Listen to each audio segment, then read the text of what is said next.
আর তারা বলতেছে পিছনে জায়গা খালি না, এই পিছনে নাকি পুরো জায়গা খালি। আর দুইজন লোক নিলে হইতো না, গাড়িটা তো ফাঁকা। মামা গাড়িটা তো ফাঁকা, দেও না ভিতরের দিকে আর দুজন লোক নিলে ভালো হইতো না।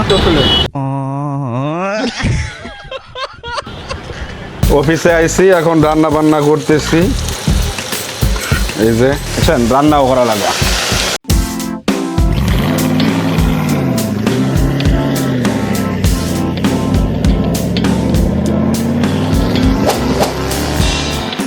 সকাল সকাল আপনার বউ যদি এরকম সামনে আইনা এক কাপ চা দেয় আর সেটার দিকে তাকাইয়া যদি মনে হয় প্রচুর গরম, তাইলে মনে করবেন আপনার জীবন সার্থক।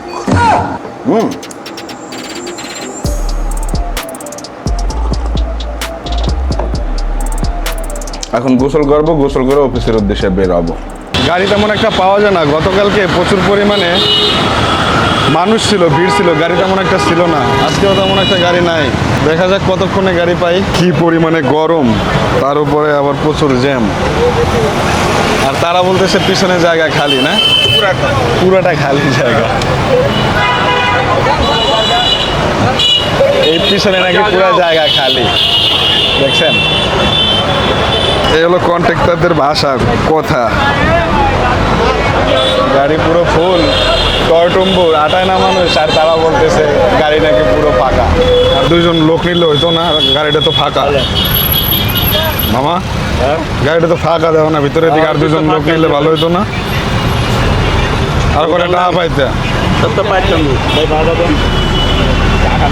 ফাঁকা গাড়ি, তোমরা ফাঁকা গাড়ি যাও।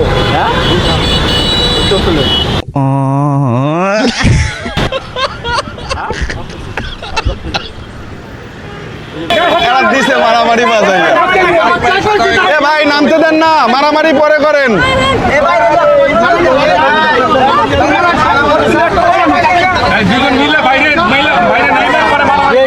মারামারি পরে করেন।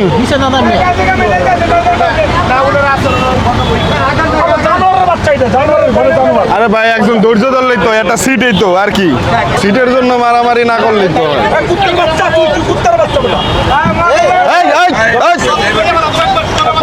এর আবার জোতা দিয়ে মারামারি করে, জানলা দিয়ে, বুঝলাম না কাহিনী। দুইজনের তো বয়স্ক, তো মাথা এত গরম কে?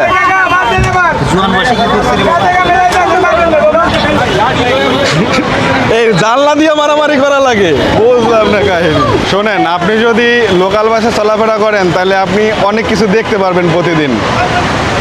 লোকাল বাসের ভিতরে অনেক কিছুই ঘটে যায়। আজকে তো মোটামুটি অনেক কিছু দেখলেন, আপনাদের দেখাইলাম, দেখলেন তো। মানে পুরো ভর্তি বাসের ভিতরে, কয় ফাঁকা ভাই ফাঁকা, আগান সামনে আগান।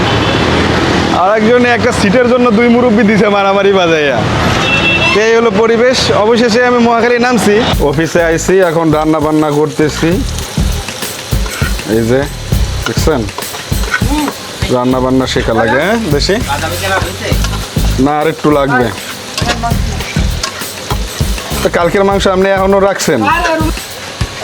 আলামিন ভাইয়ের মাংস কালকেও খাইছিলাম। ধন্যবাদ ভাই। গরম দিই না, না আর খাম না। আপনি খান।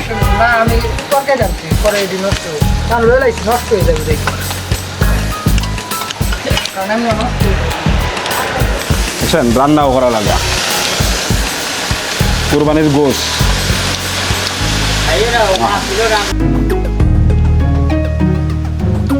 এখন যাচ্ছি হচ্ছে মতিঝিলের দিকে, স্যারকে নিয়ে বের হয়েছি। স্যারে গেছে এটিএম বুথে।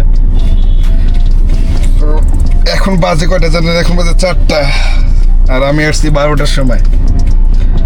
তো এই হলো অবস্থা, এই হলো পরিস্থিতি। মতিঝিল থেকে চলে আসলাম আবার স্যারের বাসায়। গাড়ি পার্কিং করলাম একদম টাই টু টাই, পাই টু পাই। ওকে, এখন হচ্ছে গাড়ি পার্কিং করে রাখছি। আজকে মনে হয় স্যারে গুলশানে যাবে না, যতটুকু বুঝলাম। স্যারে আমাকে লাঞ্চের টাকা দিয়ে বললো, আমি খাওয়া দাওয়া করে যদি আসো, বাদ বাকি 500 টাকা দিছে আর কি। বললো বাদ বাকি টাকা আমাকে ফেরত দিয়ে, তারপরে কি বলছে সেটা মনে নাই। টাকা দিতে গেলে বুঝবো যে চাবি দিয়ে যাও না কি, না শুধু টাকা দিয়ে আবার নিচে যেয়ে বসে থাকো, বের হবো। কি বলে জানি না। এইটাই আসলে চাকরির জীবন, আসলে নিজের কোনো নিশ্চয়তা নাই। তারা যেভাবে চালাবে সেভাবে চলতে হবে। তারা যখন বলবে বের হই চলো, বের হতে হবে। যখন বলবে বসে থাকো, বসে থাকতে হবে। যত দ্রুত সম্ভব চাকরি ছাড়ার প্ল্যান করতে হইবে, অন্য কিছু করার চিন্তা ভাবনা করতে হইবে। জানি না, ব্যবসা বাণিজ্য তো করতে চেষ্টা করতেছি, কিন্তু ব্যবসা বাণিজ্য করতে গেলে আবার এইদিকে সংসারের মানুষজন না খাইয়া থাকে। মানে ব্যবসা বাণিজ্য হয়েছে একদম, মনে করেন যে ব্যবসা বাণিজ্য করতে গেলে একটু সময় দিতে হয়। হ্যাঁ, সাথে সাথেই উন্নতি করা সম্ভব না ব্যবসা বাণিজ্যতে। চাকরি এর জন্য মানে কি বলবো, বা এর জন্যই করতে হয় যে ব্যবসা বাণিজ্যতে সময় দিতে পারতেছি না। ব্যবসা বাণিজ্য করার ইচ্ছা আছে, চাকরি না করলে আবার সবাই মনে করেন যে অবস্থা খারাপ, না খাইয়া মরে।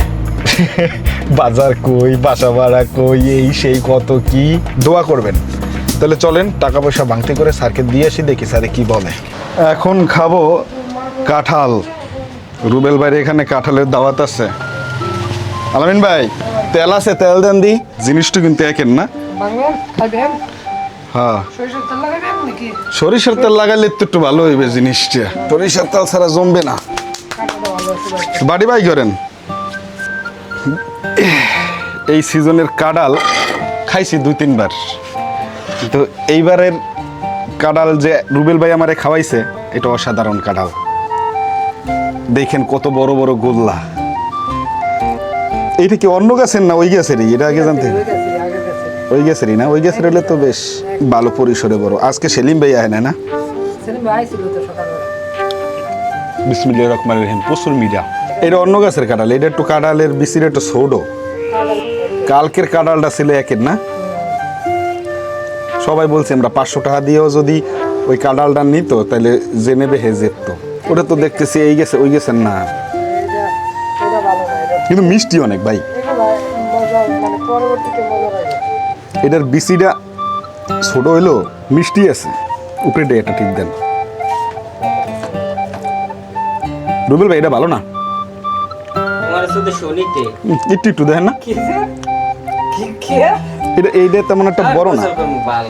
আমার কলর যদি একটু মাহে না। ওয়াও ওয়াও, এটা কি কয় এসব না ভালো না কিডা কইছিস? মিষ্টি, এমনি মিষ্টি। একটা প্লেট দেন না ভাইয়া। আহে লাগি কাছে বিলি কোলার ডাক দিলে। চাকরি জীবন একটা জেলখানার মতো। ধরেন আমি জেলখানাতে আছি, এপাশে আছি, এই রুমের ভিতরে ধরেন কেউ নাই, ওপাশে হাজারো অপরচুনিটি আছে, হাজারো সুযোগ সুবিধা আছে, কিন্তু সেগুলো আমি চাইলেই ধরতে পারতেছি না। এই যে জেলখানার ভিতরে আমি আছি, এটা একমাত্র চাকরি করলেই সম্ভব।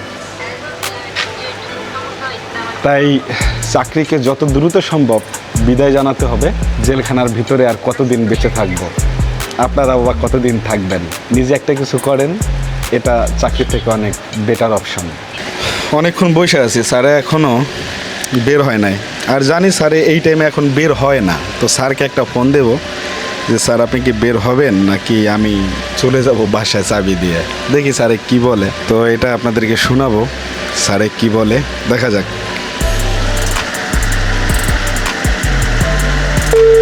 ভয় ভয় করতেছে।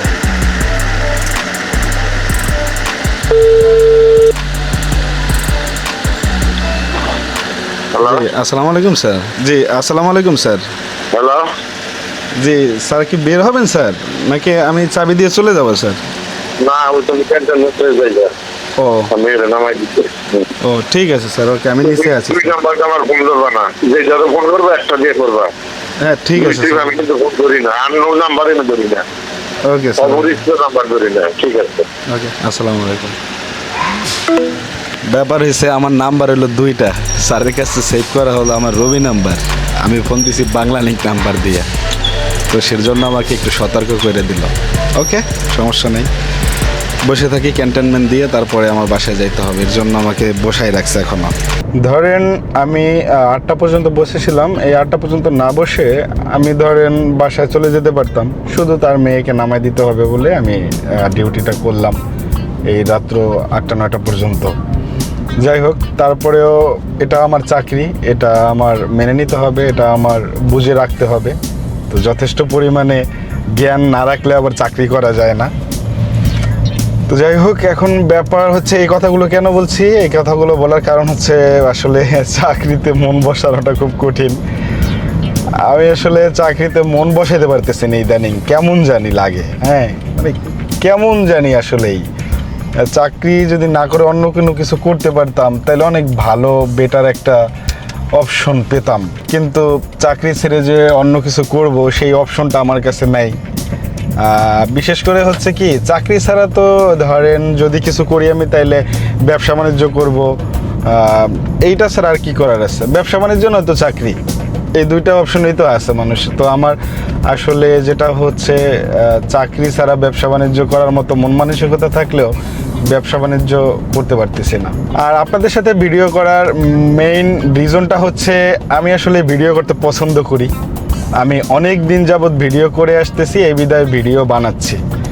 তো এটা হচ্ছে আমার কাছে মনে হয় কি, আমি একটু আপনাদের সাথে সরাসরি এই ব্যাপারটা শেয়ার করি। সেটা হচ্ছে ভিডিও বানাইলে আমার কি লাভ হয়। ধরেন আমি ভিডিওটা বানাই এই কারণেই, কারণ আমি যখন ভিডিও বানাই তখন মনে হয় আমার সাথে কেউ আছে। ধরেন মনে হয় আমার সাথে আপনি আছেন, মানে আপনারা আছেন। এই বিধায় আমার সময়টা খুব দ্রুত কেটে যায়, কিংবা একটু এর মধ্যে থাকি, অ্যাক্টিভ থাকি আর কি আমি। হ্যাঁ, যে আমি কিন্তু কারোর সাথে আছি, কিংবা আমি কিন্তু কারোর সাথে কথা বলতেছি, আমার ভিডিও কিন্তু কিছু মানুষ দেখতেছে। তো তাদের এই রেসপন্সটা আমার ধরে রাখতে হবে, কিংবা তাদের সাথে যে এই সময়গুলো কাটে, কিংবা মধুর সময়গুলো আমি কাটাই, এই সময়গুলো আসলে খুব মধুর করে রাখার জন্য মূলত এই ভিডিওটা আমি বানাই বা করে থাকি, মজা পাই। তো এর জন্য মূলত ভিডিও বানানো। তো এখন অনেক সময় দেখা যায় যে বোরিং লাগে, কিন্তু ভিডিও বানাইলে আমার বোরিং লাগে না। তো এই কারণে ভিডিও বানানো। আর এই যে সারাদিনে কি করি, কোথায় যাই, কি আশায় বিষয়, এখন ডেইলি ব্লগ স্টার্ট করছি। আগে ধরেন আমি একদিনে একটা ভিডিও দিতাম, মানে এক সপ্তাহে একটা ভিডিও দিতাম, কিংবা কয়েকদিন পর পর একটা ভিডিও দিতাম। কিন্তু এখন যেহেতু আমি ডেইলি ব্লগ আপলোড করতেছি, তো এই ক্ষেত্রে মোটামুটি আমার দেখা যায় ভালোই সময় কাটতেছে। ডেইলি ব্লগ করলে বেশ ভালো একটা মজা পাওয়া যায়। তো এর জন্য আর একটা ব্যাপার হচ্ছে যে ভিডিও করার ক্ষেত্রে কিছু ইমপ্রুভমেন্ট আনা প্রয়োজন, এটা আমি জানি বা বুঝি, কিন্তু ওইভাবে ইমপ্রুভমেন্ট আনার চেষ্টা করতেছি, পারতেছি কিনা জানি না। তো নিজে যেটা করি এটা শেয়ার করি, এর ভিতরে আর ইমপ্রুভমেন্ট কি আসবে, তারপরে যেটা আসে আস্তে আস্তেই আসবে আশা করি। আর আপনারা দেখেই বুঝতে পারবেন যে আসলে ইমপ্রুভমেন্ট কতটা হয়েছে আমার কন্টেন্টে। তো আলহামদুলিল্লাহ, এখন পর্যন্ত যেরকম আছি ভালো আছি, এবং বিশেষ করে ইমপ্রুভমেন্ট আনার চেষ্টা করতেছি। দোয়া করবেন আপনারাও। আর কি কোন বিষয়গুলো আপনাদের মানে চোখে লাগে, কিংবা আপনাদের পছন্দ হয় না, কিংবা পছন্দ ভালো লাগে, সেই বিষয়গুলো কিন্তু আপনারা শেয়ার করতে পারেন। তাহলে বিশেষ করে সেই কমেন্টের মাধ্যমে কিন্তু আমি সেটা করতে পারবো। তো আমি কিন্তু বিশেষ করে অনেক সময় কমেন্ট পড়ি, মনোযোগ দিয়ে কমেন্ট পড়ি। আর আমার কমেন্ট ধরেন সীমিত আসে, 10টা 20টা সর্বোচ্চ 30টা কমেন্ট আসে। অনেক আগে ভিডিওতে আসতো, কিন্তু এখন একটু কম আসে, কারণ আগে তো আমি পাঠাও ওভার রাইট শেয়ার করতাম। তো এখন আর এই পাঠাও ওভার রাইট শেয়ার করা হচ্ছে না বিদায় কিন্তু কমেন্টগুলো অনেক কম আসে। তো এই তো। আর আপনাদের মতামত অবশ্যই কমেন্টে জানাবেন, আমি রিপ্লাই দেব। আর একটা বিষয় হচ্ছে ভাইয়া, অবশ্যই কিন্তু চ্যানেলটি সাবস্ক্রাইব করে রাখবেন। চ্যানেলটি সাবস্ক্রাইব করে না রাখলে কিন্তু এই ভিডিওগুলো আপনারা পাবেন না। সুতরাং চ্যানেলটি সাবস্ক্রাইব করে রাখুন। চ্যানেলটি সাবস্ক্রাইব করে রাখতেও তোর ভাই কষ্ট নাই রে, কি কষ্ট? কোনো কষ্ট আছে? শুধু সাবস্ক্রাইব করে রাখলেন। যদি আমার ভিডিও থেকে কিছু শিখতে পারেন, জানতে পারেন, তাহলে অবশ্যই সাবস্ক্রাইব করে রাখলে আপনারা ভিডিওগুলো পাবেন। এটা দ্বারা আরও পরবর্তীতে ভালো কিছু রেসপন্স বা কিছু শেখার আসবে, কিন্তু ওইগুলো দেখতে পারবেন। তো এটাই। আর একটা বিষয় হচ্ছে গিয়ে, একটা লাইক দিবেন ভিডিওতে। লাইক দিলে হয়তো বা আমার ভিডিওগুলো বানাতে খুব মজা হয়, মজা করে ভিডিও বানাই। আর একটা লাইক দেখলে মনে হয় যে না, লাইক দিছে তো আমার ভিডিওতে আরও ভালো কিছু আনতে হবে, এবং তারা ভিডিও দেখে, ভিডিওটা জোস বানাইতে হবে। এই জিনিসগুলো আসলে হয়। আশা করি সাবস্ক্রাইব করে যাবেন আপনারা। এখনই সাবস্ক্রাইব করেন পারলে, ভাইয়ের সামনে খুশি হব। তো এই তো, এখন বাসায় যাব, আর এখন গাড়িটা রেখে দেব। আর বেশি কথা বাড়াবো না, কারণ বেশি কথা বাড়াইলে আসলে ভিডিওটা বড় হয়ে যাচ্ছে, অনেক বড় হয়ে গেছে। আজকে অনেকগুলো টপিক নিয়ে কিন্তু ভিডিওটা সাজাইছি। তো দেখা যাক আপনাদের রেসপন্স কেমন, সেটার উপরেই ডিপেন্ড করে পরবর্তী ভিডিওটা কেমন হবে বা কেমন বানাবো। তো এই ভিডিওটা আসলে এখান থেকে রাখতে চাচ্ছি। সবাই আশা করি ভালো থাকবেন আর আমার জন্য দোয়া করবেন। এই ভিডিওটার বাড়াবো না, সবার কাছ থেকে দোয়া চাই। তো দেখা হবে সামনের আগামীকালকের ভিডিওতে। সবাই ভালো থাকেন, আসসালামু আলাইকুম।